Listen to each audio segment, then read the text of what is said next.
magpatira.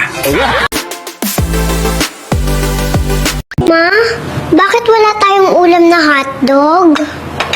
Wala naman tayong hotdog, baby. Eh bakit sabi mo kay Papa Mahal, ang sarap talaga ng hotdog mo at ang laki pa? Inubos mo ba ang hotdog, Ma?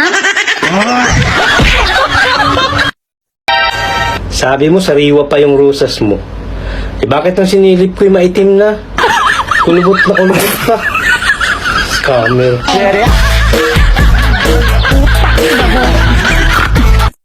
Alam mo kung bakit ayaw ko sa'yo?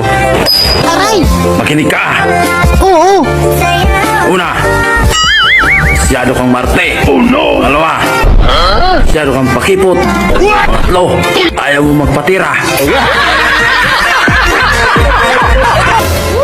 Sige, susubo ko. Pero ulo lang ah. Ayoko, gusto ko lahat. Lo! Pati itlog!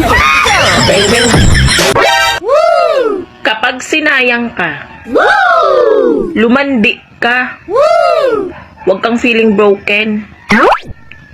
Di siya kawalan.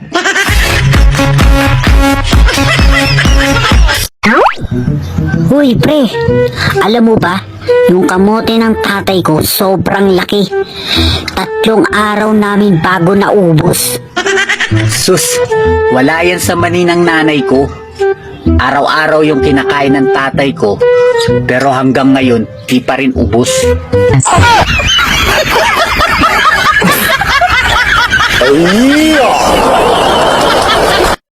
Babe, wag mo akong lolokohin ha. Oh no! Hindi ka gwapo. Mahiya ka naman.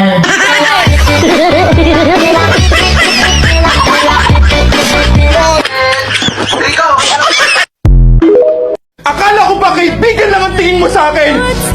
Eh ba't ayaw mo pa rin akong tigilan ah? Bakit gusto mo pa rin akong makita? Bakit kinukulit mo pa rin ako? Bakit nagsiselos kapag may kasama akong iba? O kaibigan lang ang tingin mo sa akin, tigilan mo yung mga ginagawa mo kasi sobrang sakit. Kasi hindi ko na maintindihan kung ginagawa mo pa to bilang kaibigan o ginagawa mo lang to para paglaruan yung damdamin ko. Bobo ka ba? Sisingilin na kita sa utang mo. Katanta ka na hindi nababayad, ayot na to. Ano, siniswerte?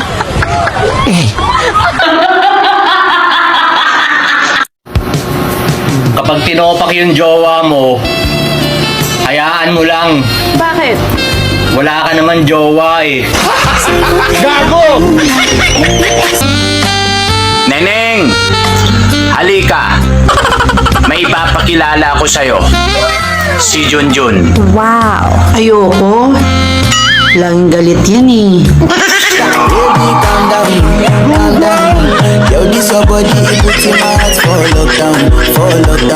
Sana yung ugali ng mga babae may subtitle din. Ang hirap kasing intindihin.